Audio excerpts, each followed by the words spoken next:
Hey everyone, this is Acid Roots, and it's time for part 22 of Let's Play Super Mario Bros. 3.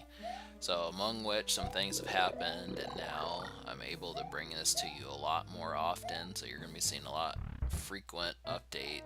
more frequent updates of video games in general. And, if you want to know the truth, I have not really mapped out that well what video games I plan on doing after this game. I've been playing some video games off and on this past year or so. Like, I beat Legend of Zelda, A Link to the Past, meaning the original and the Super Nintendo one. I beat Super Metroid, but I played a lot of video games this past year, and I've quickly gotten my ass handed to me, and it's made me realize what games are going to be able to be played and what games will not be. So this is one such instance where even this game, I'm still going to do it. I mean, of course I want to beat this game. It's not just, oh, I'm doing it for the sake of people watching my video. I want to do it just for the fact that I appreciate Mario. This is one of the greater games, two-dimensional games out there, and 26 years later it still is, but it stands to reason that never in my life have I actually beaten it. So this is kind of like a personal journey as much as it is for you guys, and I've just been trying to keep shenanigans in, really. But as it stands, every death you see in this game is automatic knee-jerk response, like that was my reaction to what happened when I saw those things in Mario. And sometimes it's to my misfortune, other times it's not. But, I'm not even going to bother with those games. I mean, if you notice, I have next to no items, so that makes it like 2 times, 3 times as hard. So, some folks memorize these things. It's not necessarily something I have done.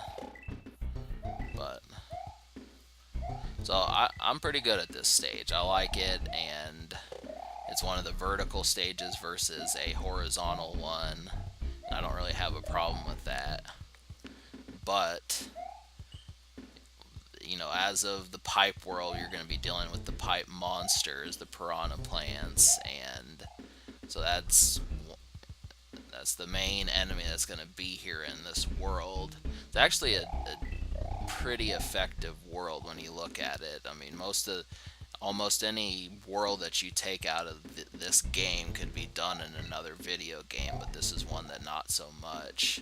So, you get the ice world, you can do that, desert, grass, and maybe giant. I don't know about the giant world, but ocean, all these different, even dark, world 8, the dark world, you can pretty much do all of those.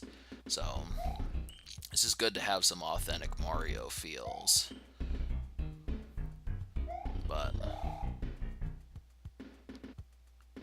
to me, I just can't figure out why this game is such a, I'm trying to look for the right word, why it manages to stand the test of time.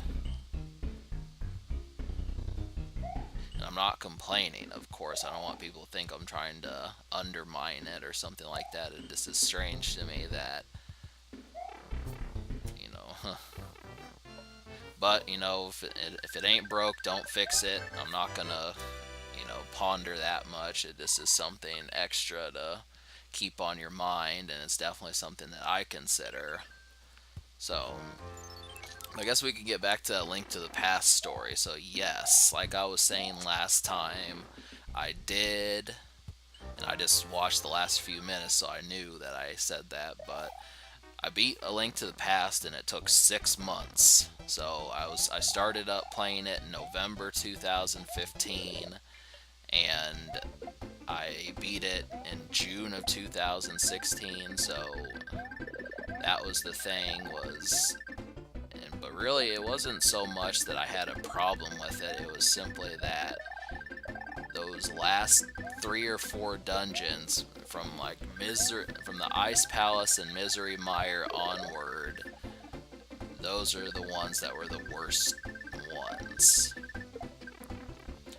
And really, I did not like the Ice Palace, but I think I could probably do it now. But it's just getting to the point where I'm thinking, I could probably beat the first three dungeons in A Link to the Past in less than 25 minutes. And, that what I'm trying to say is it's become second nature to me, just like Worlds 1 and 2 of Super Mario Bros. 3. Though both the first two worlds in this game I can beat without almost any struggle. And probably World 3, I just am not used to it. I've only done it like a couple of times, but I think that stands to reason how much of a gamer I was. Super Mario World was the game I preferred to this one. So, but this is where things get tricky. You definitely want to take note of what I'm doing here, possibly.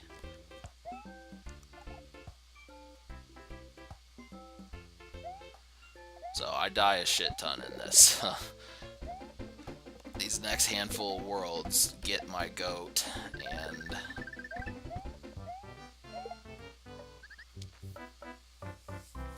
but as effective as ever.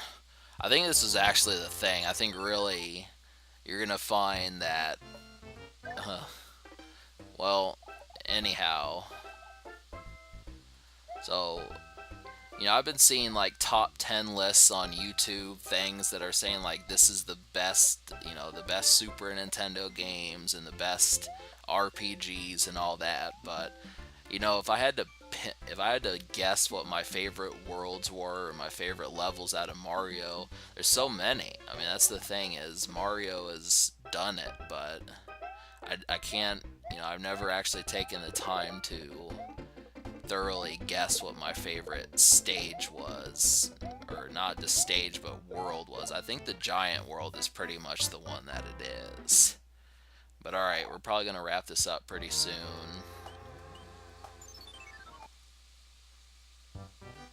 Yeah, so we'll talk about that more. Part 23 will be up with this one. I've got plenty more footage, and stay tuned for some anticlimactic stuff.